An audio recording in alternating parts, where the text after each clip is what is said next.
What the fuck's up, everybody? First things first, thank you so fucking much for liking, subscribing, and following our pages and shit lately. Really appreciate the feedback and the fucking love. We're gonna get into UFC Vegas 4 recap for you. Just waiting on Drizzy Dre. You guys know the deal. Let's go!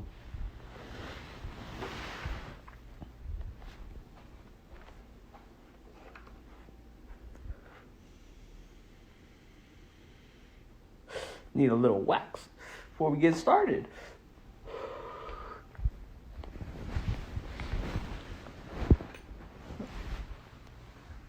Drizzy.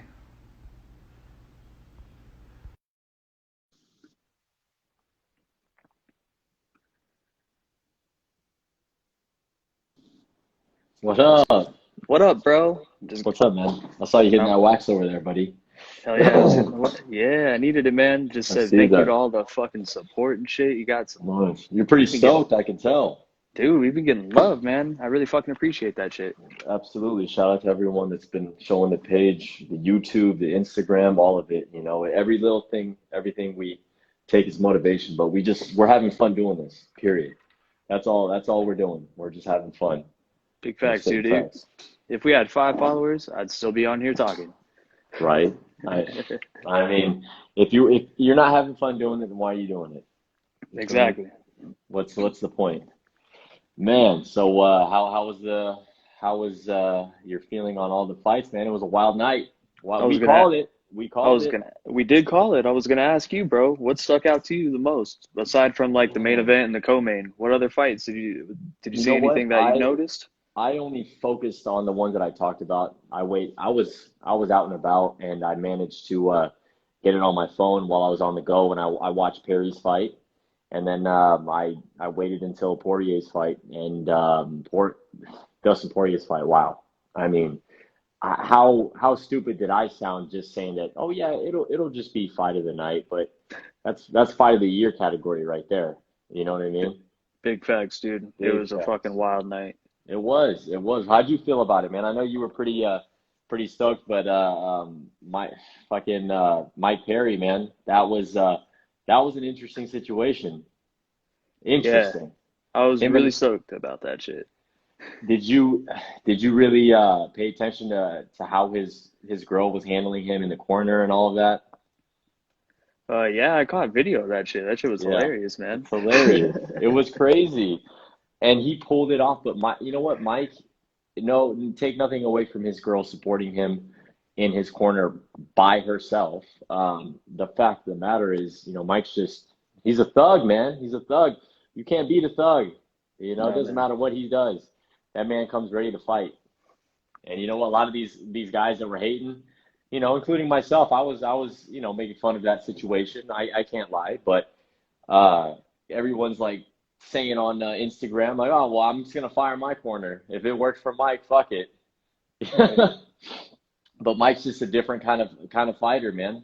He's the type of guy that just trains around the clock. He's not a training camp guy, and that's the big difference. And then people got to realize, uh, the whole having his girl. I mean, she barely trained him. I saw clips of her holding mitts for him, while they were at the gym, at these health clubs, wherever they live at, and it's not like it's quality work that he'd be getting from a world class coach. But I'll tell you what, that man deserves a high quality team. He does. He does. And I think you mentioned he was considering American Top Team. Yeah, he wants to go to American Top Team to train with Yoel Romero so he can move up to 185 to kick Darren Till's ass. Man, How you feel about that that? fight. Oh, are you kidding me? That fight? Oh, fuck. That's a legit barn burner right there. That'll have people off their seats. That'll have people fucking clinching every fucking second of that fight because Darren Till is truly he's a world class striker. I mean, he's another Muay Thai art. I mean, another kickboxing artist. Muay Thai. He did traditional Muay Thai as a professional. That Yep. that that already says something about his skill, but let alone his attitude. He's just like Perry. He's a thug. That's a that's a No doubt. that's a BMF fight. If you guys That want to know what a BMF fight is, that right there, Mike Perry and fucking Darren Till. That's a BMF fight. They need a You know what? I threw shade a little while back on the BMF title. You know, I was talking shit about it being not on the show. This was way before, but I used to like post up saying that it was a fake title. The BMF title was just such bullshit. But you know what?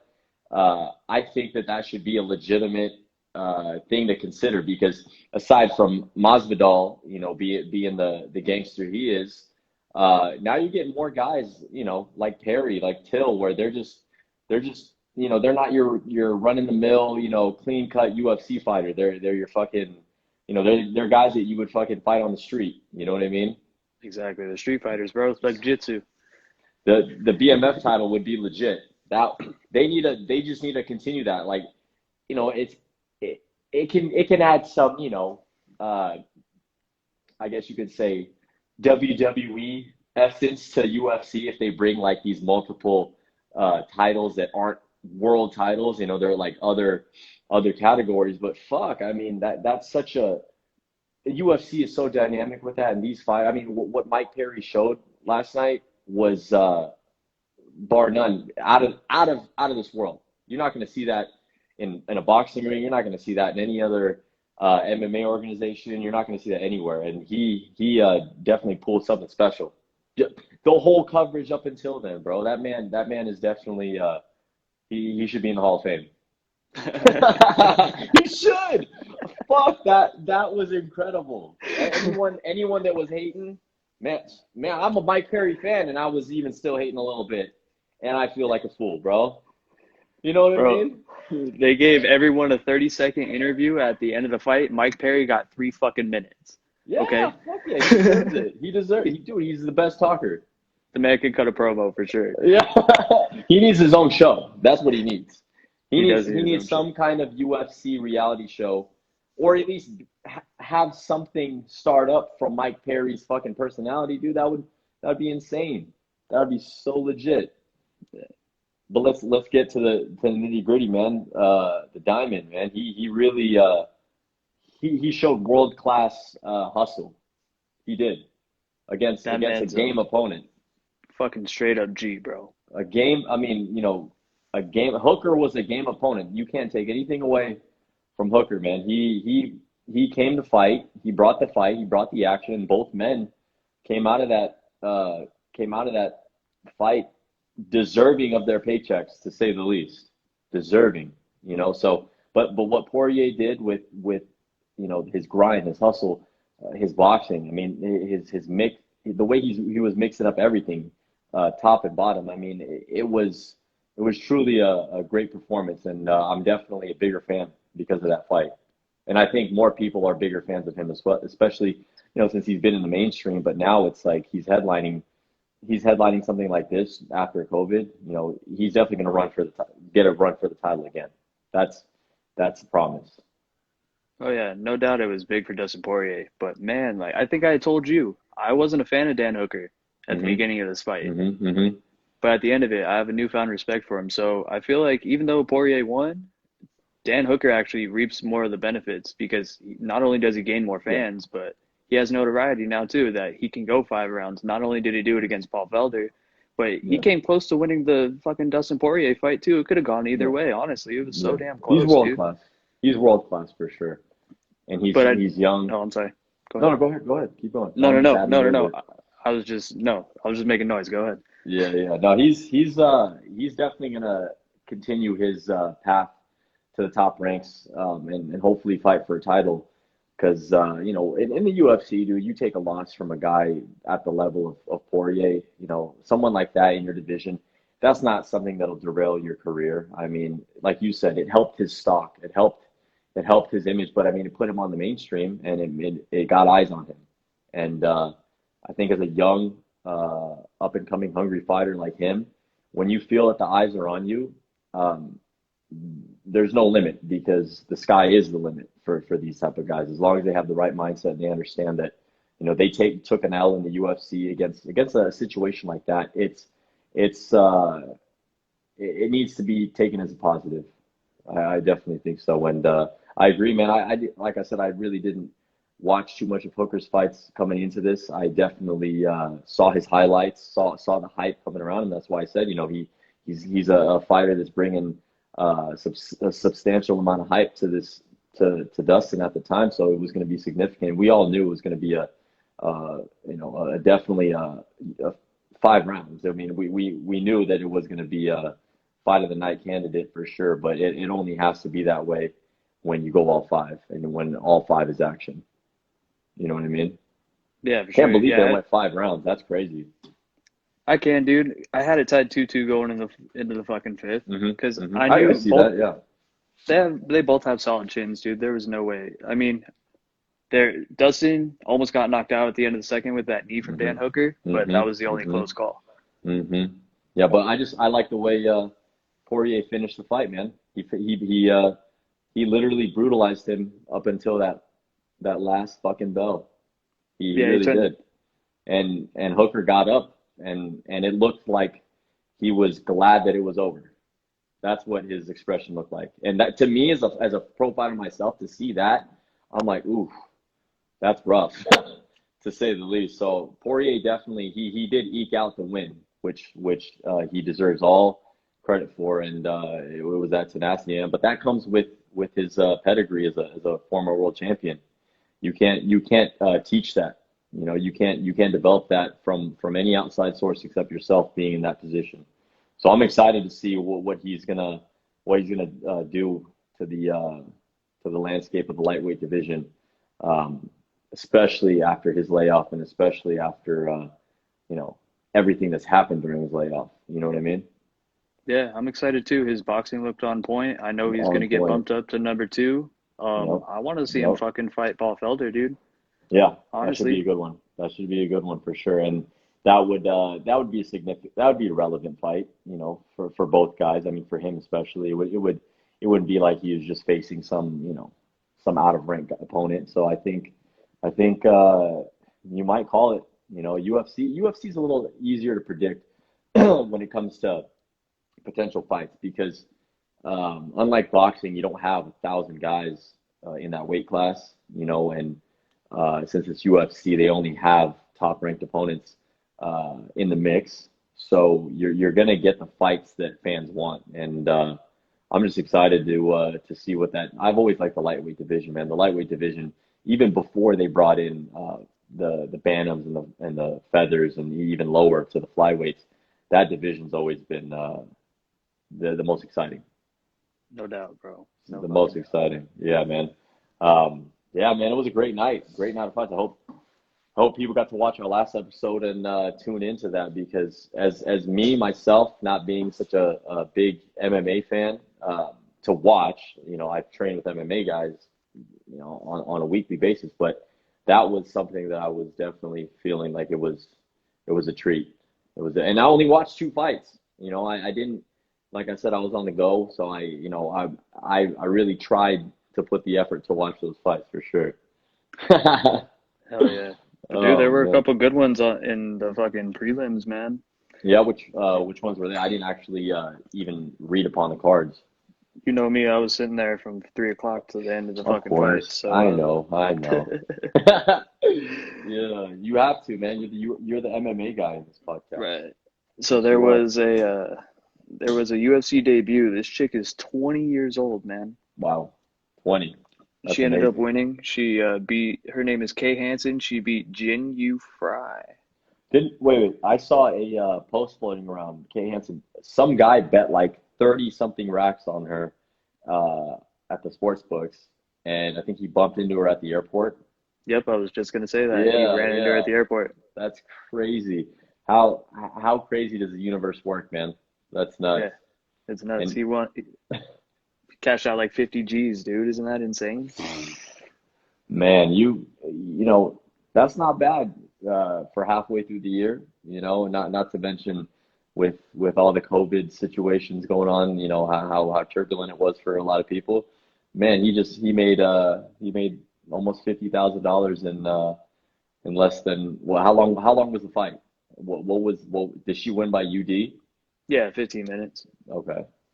See, that's a good bet. Oh wait, no. She got the sub in the third round. My bad. Okay, no wonder he cashed out. He probably did bet on a finish. That's how those sports books works. Fuck, that's nice. right. Nice. That's good, man. Fuck. And she's a debuter for the UFC, obviously. What She's weight the division was youngest. this again? That was what was this? I think it was straw. Was it straw? Might Strawweight. have been. I think so. Yeah. That women's strawweight division is hot. You know, it's a hot division for a lot of new prospects because I train where I'm training at with one of my padmen in Chico, California. They in standalone MMA they built a nice little fight team, and their main attraction was a strawweight female fighter fighting for Invicta, and you know Invicta. I mean that's all females right there. So I mean that's a division that the UFC is definitely keeping tabs and their eyes on. Man, but can you imagine being 20 years old in the UFC? It's fucking Can you insane, imagine? dude. Oh man, like when I was 20, I was just coming off of my amateur fights, and in boxing, you know, a lot of the times, you know, if you're really serious on the national and international level, you're gonna eventually venture off to the Olympic trials and then make it. And then usually, if unless you're just a straight prodigy, when you make it to the Olympics, you're in your early mid 20s, you know, and you're still fighting, and then you'll eventually turn pro like in your mid to later 20s. Um, but when I was 20, man, I came off of an amateur fight, my last one, and I was just starting to do pro sparring with a lot of these active world champions out in Vegas and LA. And I was a kid, man. I still felt like a kid. I didn't know what the fuck to do, where the fuck to go. You know, I was still getting help here and there from mom and dad. So I mean, it was it was it's a crazy thing to think about being in an organization like UFC, whether you're male or female, and being that young. Oh man, the pressure, or fuck. I mean, it could be a breeze because you know that you know, as long as you fucking focus. I mean, to me, fighting, uh, as long as you're disciplined, not just physically but mentally, with everything from the moment you wake up to every drop of water and food that goes inside of your body, uh, it's clean cut. You know, it's a clear cut career, and when you get that early start, as long as you're focused, man, the sky's the fucking limit, dude. I hope she takes off in that weight class and you know, stays relevant, man. She looks like she's gonna do really well. She looked really calm, really cool Yeah, and yeah. collected, bro. She's ready for that shit. And Oh with how young she is, it's really fucking surprising because I don't even want to talk about what I was doing at 20. yeah. We were all young and dumb at 20. I think 20 was one of those things where we were just transitioning to wait to be like, oh fuck, I can finally drink alcohol legally. Especially when you live out in Vegas. Like I think we met around the time. I think I was 20 and you were. I think so because I was Yeah. just starting at UNLV, and man, we were fucking young, immature ass kids, man. Oh yeah, I can't dude. It imagine. was fun though. Yeah, no, it was fun, and you know what? Everyone has different experiences, and you know, whether it's later or sooner, doesn't matter.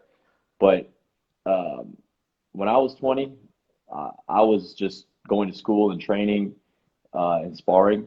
But getting ready for a pro fight at 20, man, I don't think I had the mental maturity and wisdom to even handle that kind of pressure, that kind of situation.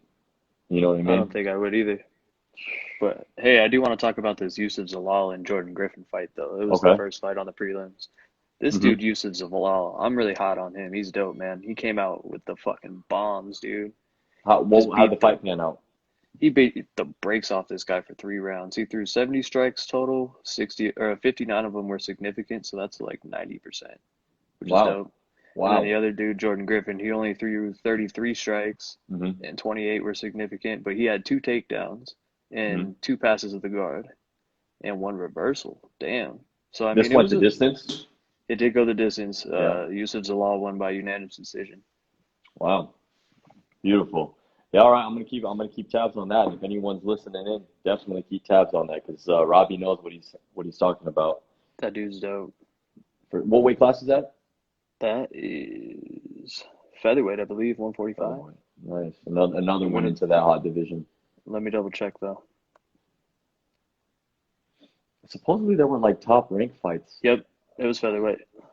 That was really Man, cool. Top Rank is putting those fights out like fucking pancakes at the fucking Waffle House, dude. I It's haven't been fucking watching any crazy. of them, dude. It's crazy, man. It's nuts. Even me, I can't keep up with it. I can't. I really can't. Um, Not taking anything away. I mean, I'm sure that they're trying to promote some decent stars, but um, yeah, man, they're putting them out there fast. Too Uh, too fast for me to keep track with. I'm sure that there's some fans at home watching this that are saying, "Oh, I fucking stay on that shit." My boy Jake Alinsky, shout out to him if he ever watches this episode. Um, he's on that. We're gonna bring him on the show too, because that man, you and him, are truly.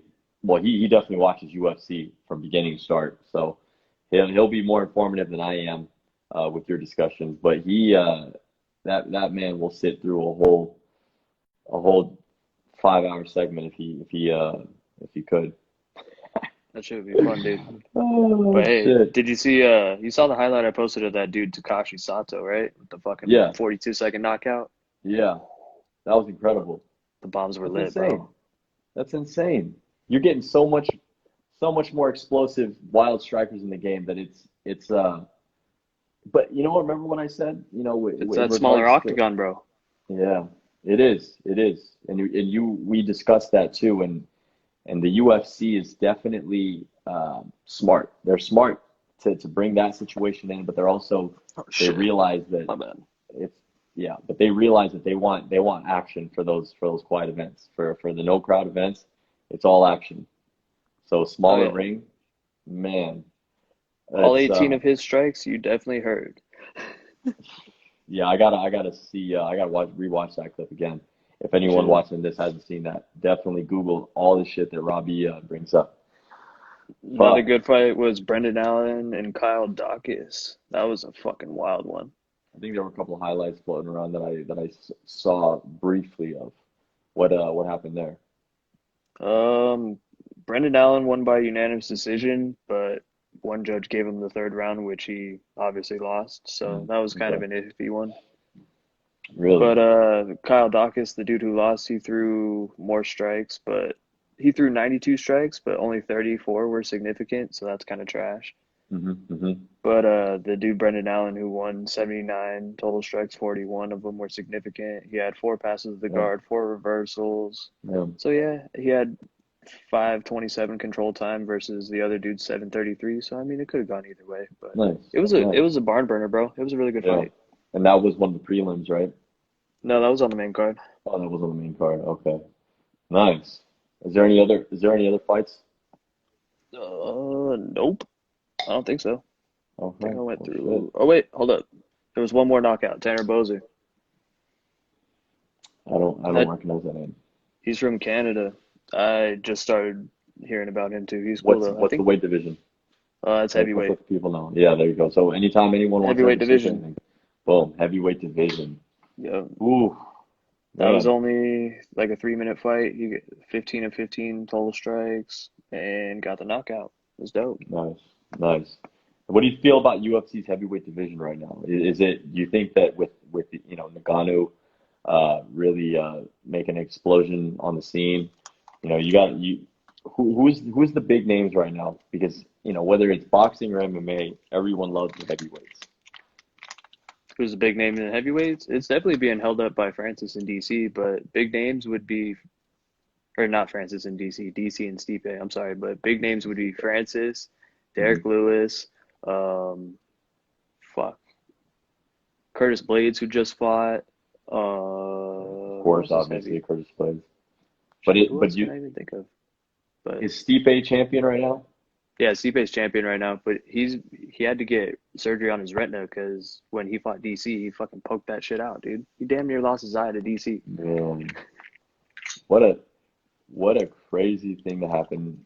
An eye gouge, a retina surgery. I mean, I'm sure he can recover from that. That's not so much, uh, you know, mobility and biomechanics that's gonna be changed from a surgery. But hopefully his eye surgeon or whoever the specialist is can work, because that can be a touchy feely situation. I know a lot of guys that go through eye injuries, not so much directly on the eye, but a lot of the time scarring around the orbital or broken orbitals. For some reason, that's such a sensitive area for a lot of fighters, man. And Yeah. how long has his layoff been? He's been out for a year. So that's the reason it's being held up is because Stipe wouldn't come back and fight DC again for the belt because DC wants to retire as champion. But that shit's really not going to happen, though. I'm sorry to break DC, everybody's heart, but DC ain't going to win the fucking belt back. DC, he's been in too many wars. I mean, he's taken a couple of L's. You know, I mean, it's obviously the whole John Jones situation with him was a fun one to go through. But I mean, it's crazy, man. DC, how he's able to compete simultaneously back and forth from light heavyweight to heavyweight and back. I mean, he's definitely considered a smaller one, but you know that wrestling talent of his has taken him a long ways. But with these monsters coming up now, man, with the guys like Ngannou, I mean, Blades being a fucking outstanding wrestler. I mean, it's scary to think a guy like DC where he's just getting to the point of his career where he's at right at the end. I mean, you obviously don't want to see someone like that go against one of these young, hungry dudes. While he's doing it, he's trying to buy for another world title run to retire. I mean, that's his goal, right? He wants to come out and retire as a world champion so he can be in the talks of being one of the GOATs. You know what I mean? Exactly. And I see that, but I mean, would he, in your opinion, as a very knowledgeable UFC and MMA fight fan, do you consider him, when it's all said and done, if he, let's say, came out with a couple of victories before he just retires or doesn't even gain a championship back, would he even be in the talks of being one of the best of all time? I think so. Yeah. Even if he doesn't win the belt back, even if he were not to fight Stipe right now and retire as is, he would still be considered one of the best for sure. Yeah. Yeah. I see that. I see that. I'm not a big fan of him, but I will give him that. Why aren't you a fan of him? Well, what is it? Is it the way he speaks, the way he carries himself? Because I know he does. Mostly because I ride with John Jones. Oh, there you go. There's still a heavy beef with that. Yeah, it is. I mean, I can't knock his fucking his accolades, I guess. Yeah, is what they are, right? For sure. You can't. So I have to give him his credit. But if I had to choose, I don't like DC. I want Stipe to win keep the goddamn belt, and I want Stipe to fight Francis unless he retires too. Wow. There you go. That right there, that's the matchmaking right there. That would be that's relevant. DC's just kind of fading off into the picture, from the picture, I mean. He's a great analyst. Yeah, he is. Keep that job. And, we're just a couple of fucking idiots saying that. But, I mean, logically, I think as a fighter, if you make it to a point where you have a job as an analyst or a commentator, that's the best way to ride off into the sunset. Absolutely. That's the best way, man. Dominic Cruz should do the same thing. Yeah. You think is he gonna? I mean, he obviously still training and still talking about it, but I mean, is he trying to come back into the mix? I think so. Actually, he was talking about it on UFC Live the other day. I think he does want to come back. That's the fighter's pride, my man. That's a fighter just being prideful and not realizing where he's at right now. And a fighter has that warrior's mentality, that heart of a warrior. So you're gonna it's like Tyson, man. Like look at Mike Tyson. He's getting multiple interviews. He's getting so many endorsements. I mean, like just promotion and marketing alone, just for like his little clips online. And you hear him, when he says it, man, his ego's fired up. Something brings back, and that's the thing. That's a fighter's real enemy right there, is his pride and his ego, because those go hand in hand. And it's, you just don't want to see a guy fucking go out on his shield, even though that's the term that we all like to use, man, is going out on his shield. But you don't want to see your hero fucking get knocked out or take a really significant L, because it can always tarnish. I guess you can say it's the exclamation point at the end of their careers. That's why you see the GOATs like fucking GSP. He rode off into the sunset the way he did. I fucking love GSP, man. He's always going to be in the top 5 GOATs. no matter what. No doubt. I think in the next, if I mean we're not going to be alive by then, but after a full century from now until then, and if there's still combat sports and UFC is still around by then, he'll still be in the talks as one of the greats. Oh, no doubt, dude. And it's just one of those things where we have to go back to Anderson Silva, man. Like, what is his next decision? Two fights on his contract left, right? That's a hot one. I mean, I'm excited now. Ever since we brought it up and we talked about the keyboard warriors and the Buffalo Wild Wing analysts. Man, I can't wait. I can't wait for the news to break, and it's going to be some kind of significant name. And that's, some name that you mentioned, which is going to even be more satisfying. I would laugh my fucking ass off. Oh, man, imagine him and Costa. Imagine that. Right. Costa's going to try and do what Izzy did. Paul Costa, bro. Yeah, he's going to try to do what Izzy did and fucking, put Anderson Silva's name on his as another notch on his belt. Right.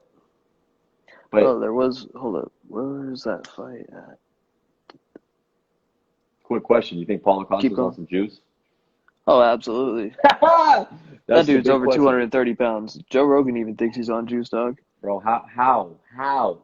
As people in the medical field, for a man to be naturally at 230, he's over 6 feet tall. He's like 6'1".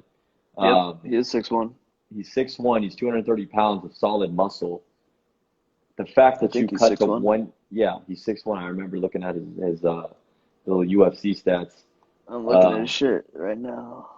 But you're cutting 45 pounds on the minimum. That's insane. That's insane, dude. Yeah, you're not going to be healthy during that, bro. There's no fucking way you're going 5 rounds. There's no longevity in that. The reason why he's made a nice, I guess you can say, stampede into that division and is in the talks of obviously a fight with Izzy is because he's been bulldozing smaller guys. He's been fucking manhandling them. Right.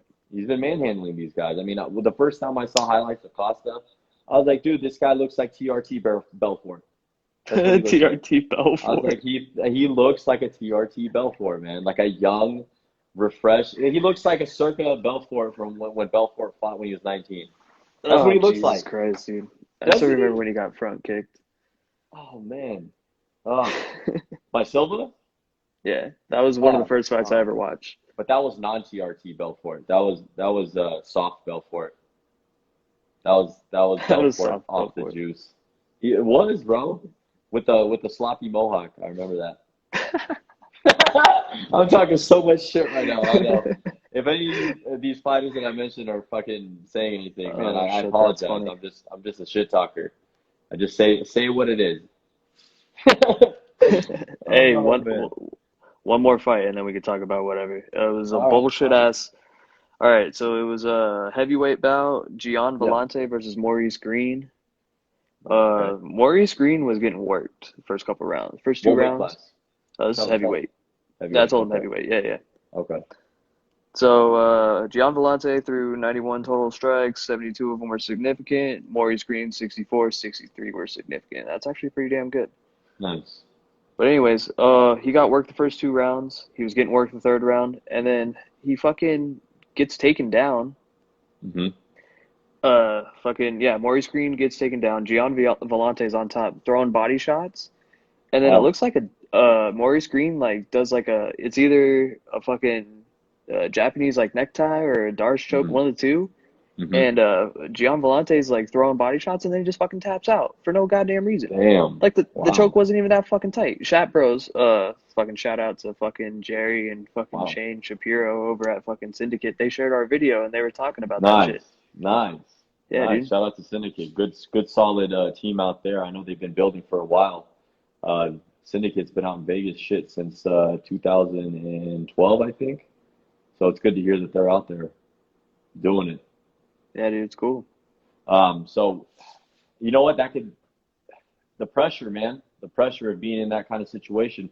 I have to see the highlights. I have to give my take on it, or else I'm just going to sound like I'm talking out of my ass. But, man, that sounds really interesting. If anyone's tuning in, check out what Robbie just said. Maybe see the highlights if UFC posted anything on YouTube, or Yeah, my boy Robbie might post up some clips like he did yesterday.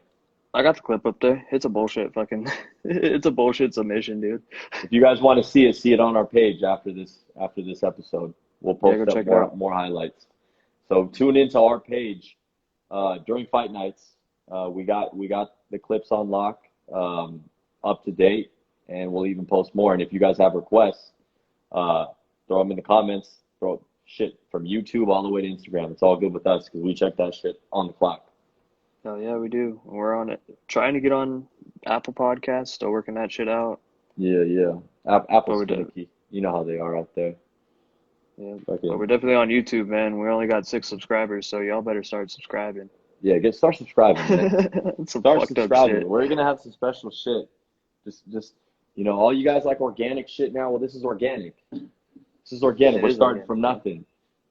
From nothing. Started from the bottom, now we here. Oh wait, we're Yeah. still here, but we're on our way.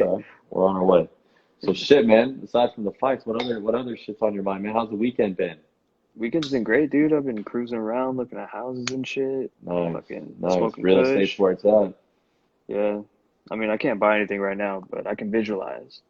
You gotta manifest it, man. Manifest. Man, That's the I correct posted word. up a nice quote today. It's stoicism, and it goes something like this. It says, "Damn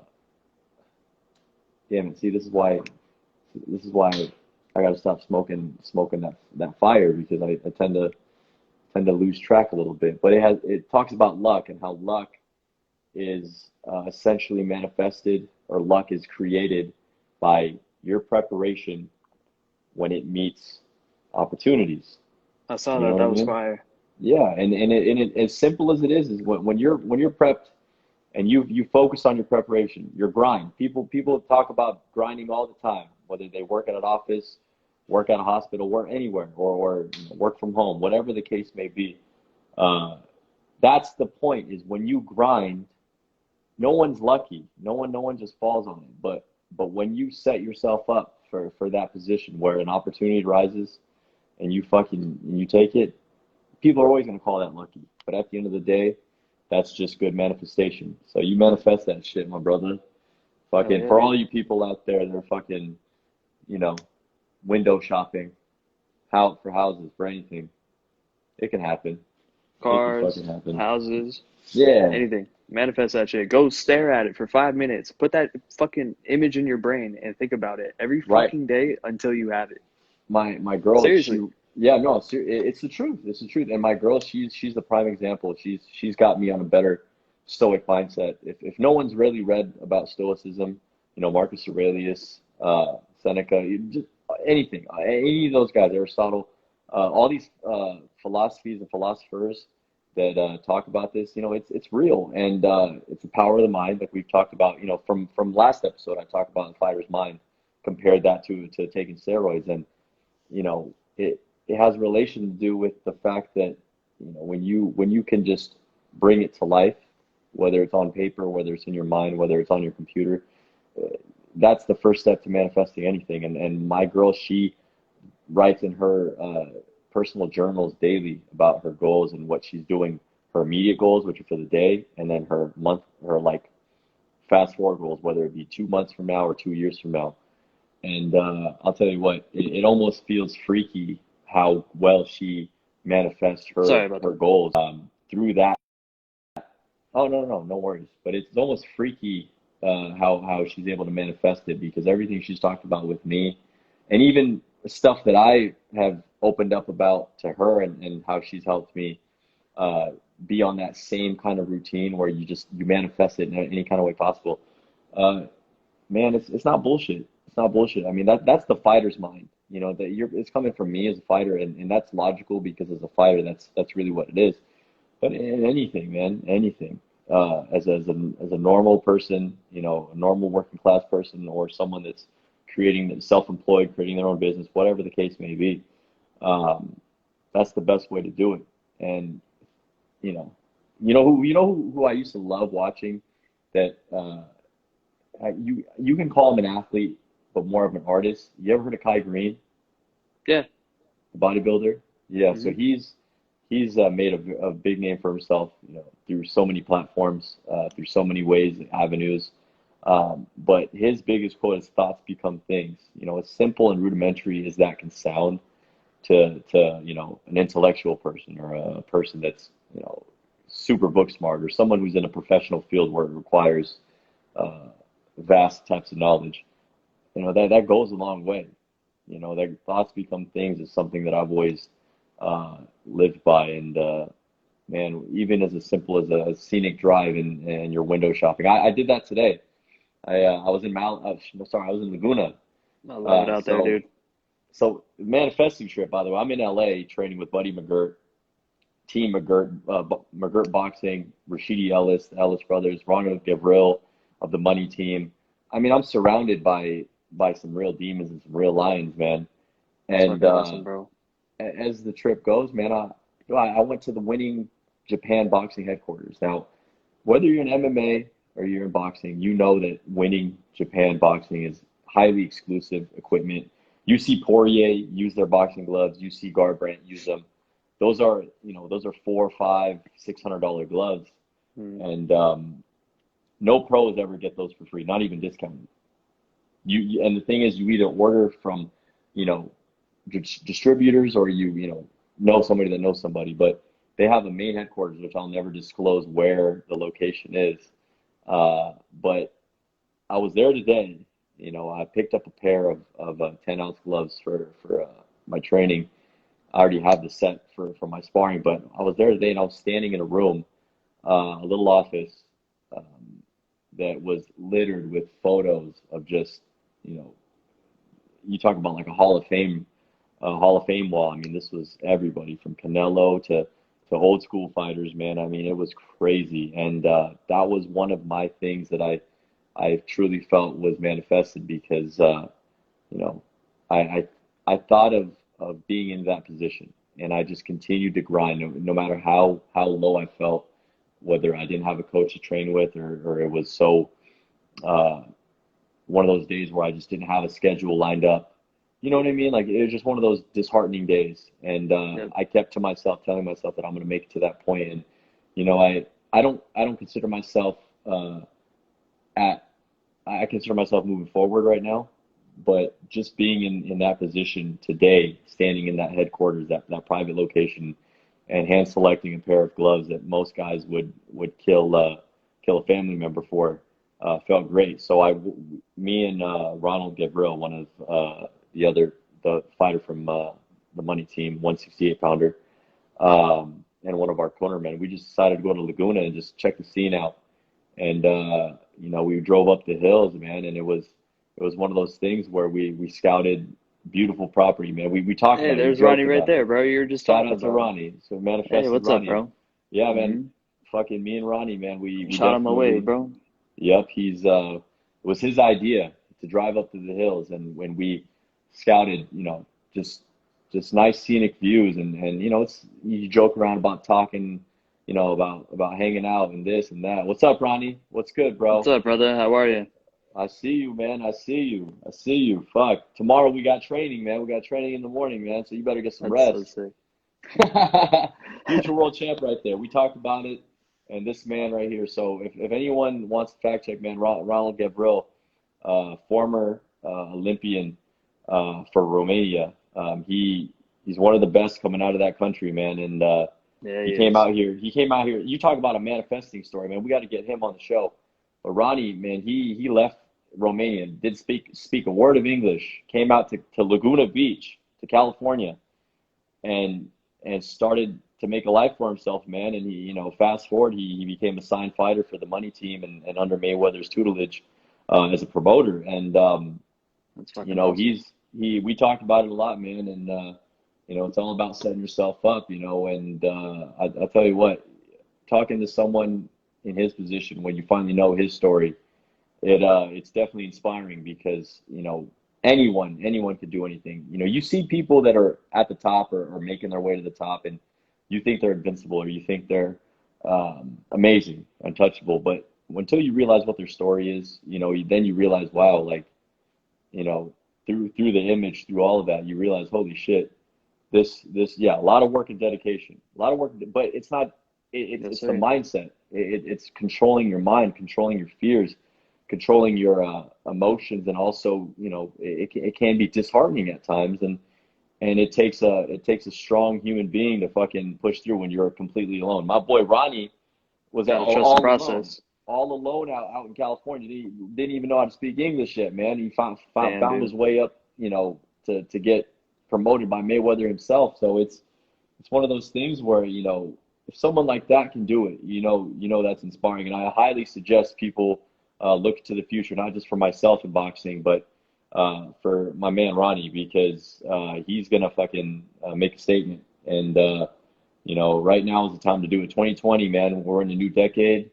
You're gonna see some new faces, but you're also gonna see some old faces rise up, man. And it's gonna be cool, man. The fight game is exciting, and I think with all these televised events coming back the way it is, it's gonna shed a lot of light on some stars that definitely didn't have any light shed on them. I'll tell you that. But back to what we were saying, just manifesting, bro. Manifesting. You know what I mean? Everyone needs to manifest. Trust the process, man. Trust the process, but also respect your grind. Because that's the discipline. That's the hustle hard and stay humble.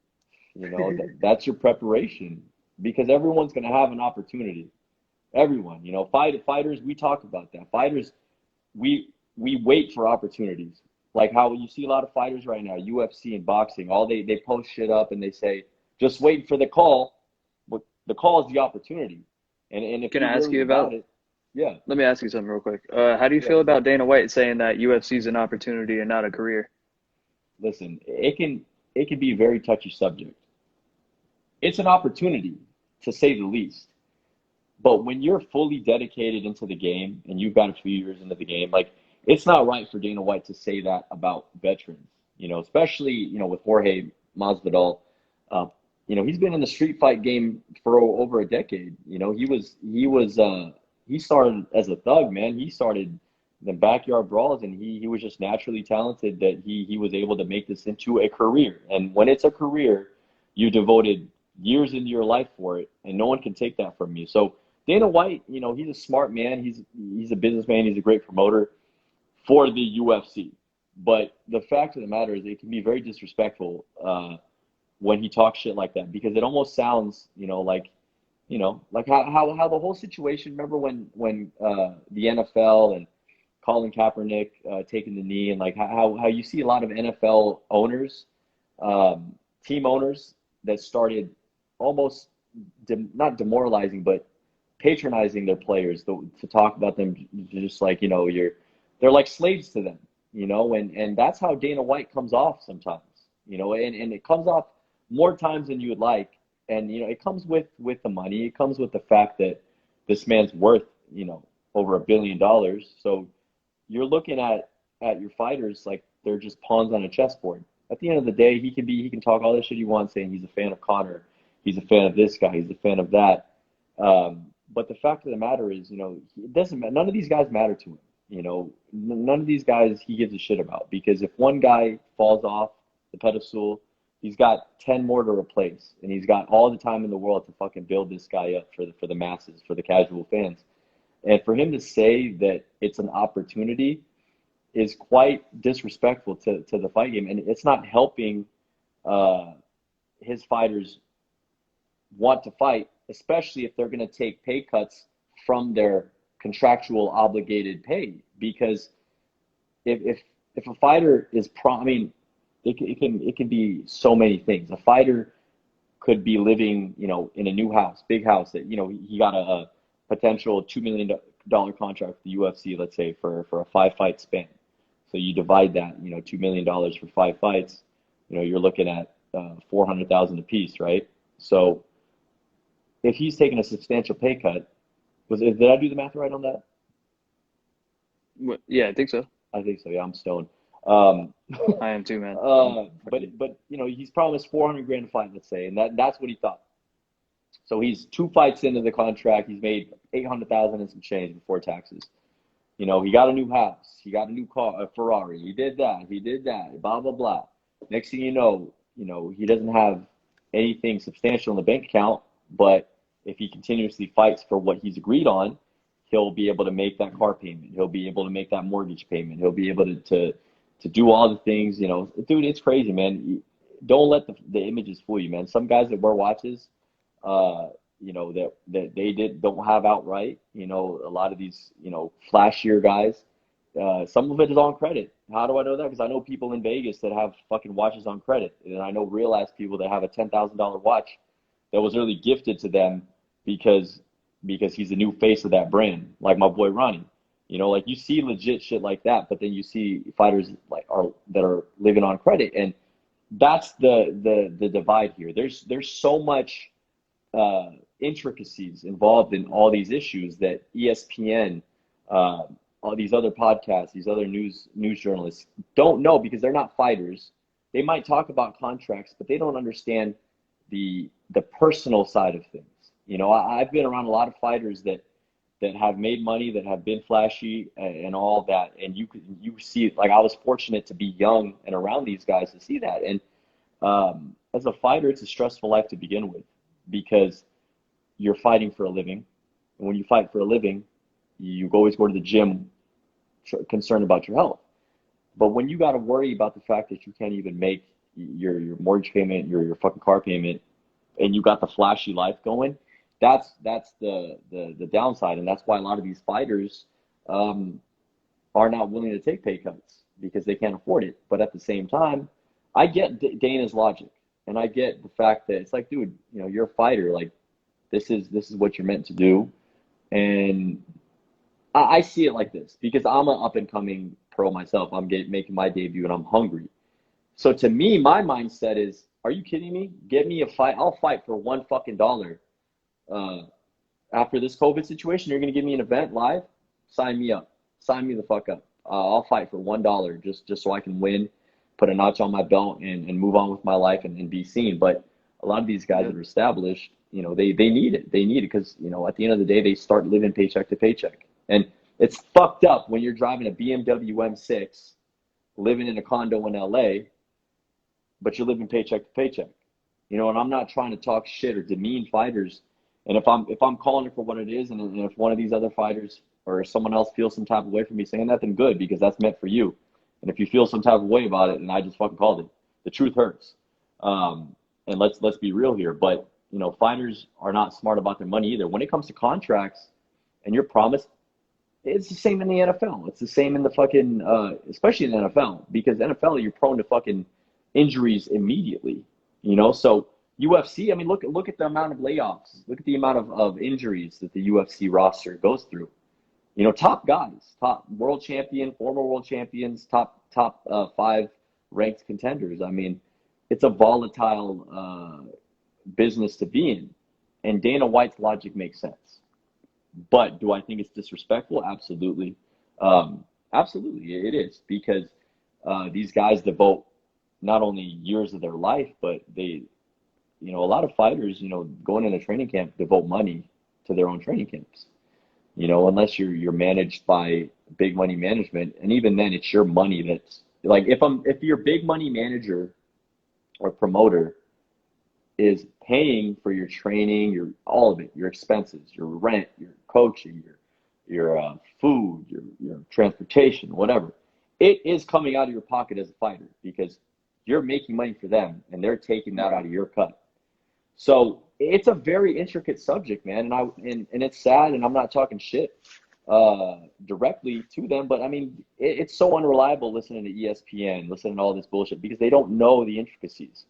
You just see the facade, you just see the image, you see the cover image, and you go, "Oh, poor fighter." Right. They don't know that yet. They have to pay 20% to their fucking manager, and then 20% to their gym, and then fucking for food and all that other bullshit. I can say that because I'm signed to a manager. I'm not signed to a promoter. And it's better to be signed to fighters out there. It's better to be signed to a manager than it is to be directly signed to a promoter. Because even though the promoter's big name, this and that, they give you opportunities, they appoint you a manager, or you already have one. You already have to pay your manager 20% as an industry. You pay your coach 10%. And if you don't, you're a fucking scumbag. And if your coach doesn't deserve it, then he's a scumbag too. But usually, if you make to that point, you pay your coach 10%, nothing less. And these promoters, they technically manage you. So it's like you're paying double for a fucking manager. And, you got to be careful. And the thing is UFC is smart with all these contract locks and these stipulations. I mean, I've always known the UFC is it's a fight factory. It's a factory. It's a corporate factory. And, they're going to spew fighters left and right. I mean, look at Matt Hughes' situation. He's not on some fucking pension. He should be. They're not helping him with shit. They're not. Joe Rogan is. And it's only because Joe Rogan is worth an insane amount of money. He's making $30 million, but he's got a good heart, so he's willing to fucking help another human being out with. And those type of expenses with stem cell treatments and therapy, the type of stuff he's getting, that'll run you 6 figures per year on the minimum. And just like Mike Perry said, don't spend it. Don't spend it. And Mike Perry's a thug, man. You got to give that man respect. He's a fucking thug. Shout out Mike to all Perry the said, if you don't want me to spend it, don't fucking give it to me, man. Oh, fuck. That's a good quote. You hear that, ladies and gentlemen? That's what he said. He said, if you don't want me to spend it. What was the last one? You got to finish it. Oh, fuck. No, he said he wants the taxes included in his shit. He's like, when Perry gets paid, the taxes get paid. Oh, God. He's like, if you don't want me to spend it, don't give it to me. Don't give me money you don't want me to spend. Or some bullshit like that, dude. Hey, Platinum Mike Perry for president. Platinum martial arts, baby. I'll vote for him. He should open a gym. If he does, dude, I'll go. I'll train with Platinum martial arts, no doubt. If he opens up a gym, do you realize like how many people are gonna want to go in there? You're gonna be one of a fucking 100,000. I promise you. Yeah. But it would be good for him though. It'd be good for him. Mike Perry is your borderline WWE star. He is. He's great. I would fucking love to see him on WWE. It would work. That's why it's so damn funny. Oh man, that man would fucking, dude. That's why he wants to go to Florida. There you go. That's where the development camp is, I think. Florida's where it's at for these guys, man. I mean, you got the fight factories for UFC. You got American Top Team. You used to have the Black Zillions. Yeah. You know what I mean? Fucking, and you got the WWE. They got their little training camps out there. What's up? Speaking of Black Zillions, do you see Kamaru Usman moved to fucking Colorado, bro, with Elevation? Did we talk about that? Yeah, you brought it up, but we never posted it. Shed light. Yeah, we didn't shed light on it. So he's joining that team at Elevation. I mean, first off, 5,000 plus feet of elevation. Good for him, because you get used to mountain life. It changes you. It changes you on the molecular level. It does. When you're there for long periods. When you just go there for 1 or 2 weeks, it doesn't do shit. It actually shocks the body and it makes you weaker. But if you stay a substantial amount of time, live there, it'll change you, man. It'll fucking change you. And TJ Dillashaw with his, combination of the gear he puts in his body and that elevation. I'm talking. TJ shit, Dillashaw, JG, Justin Gaethje. Well, listen. And this is what I'm going to get ridiculed for, but Team Elevation, I wonder what kind of stack they're going to put him on. I wonder what kind of monster they're going to create with already the monster of Usman himself, man. I wonder what. True, they did put TJ Dillashaw on some shit. They put TJ, right. Hey, man, they put him on. They put him on that EPO, baby, that blood doping. That's that. I like real that shit. team too, man. Don't fucking ruin that team for me, bro. Come on, I'm not ruining it. I said legalize that shit, man. No, legalize, fuck that, dude. Legalize steroids for these boys, baby. Fuck that, dude. Oh, fuck. Well, hey, man. That's a good team. No, I'm not talking shit. Like, it's a great team. Go shed some light on it. Yeah, I want to hear more about it. I know you're stoked to talk about Elevation? No, yeah. No. What With about Usman's their acquisition of Usman, essentially. Bro, I think it's fucking awesome. It's really fucking good for him. He's training with Justin Gaethje. He's beating the shit out of Justin Gaethje, and so basically. But Gaethje's a smaller guy, though. I mean, but he's about to fight Khabib, though. So I mean, he's bigger. Isn't it Habib? I keep getting it. Habib, Khabib. Habib. I mean, but, fuck, man. The Golden Eagle. we got 30 seconds apparently, but let me get it out quick. Yeah. He gets to see different training partners. Moving from they renamed Black Zillions. I don't know what it is, but he gets Justin Gaethje, he gets fucking TJ Dillashaw, he gets fucking Curtis Blades, he gets all of these different people that he never got to train with before that Gilbert Burns doesn't get to train with. Yeah, so he's gonna be on a different level. Wait, he's gonna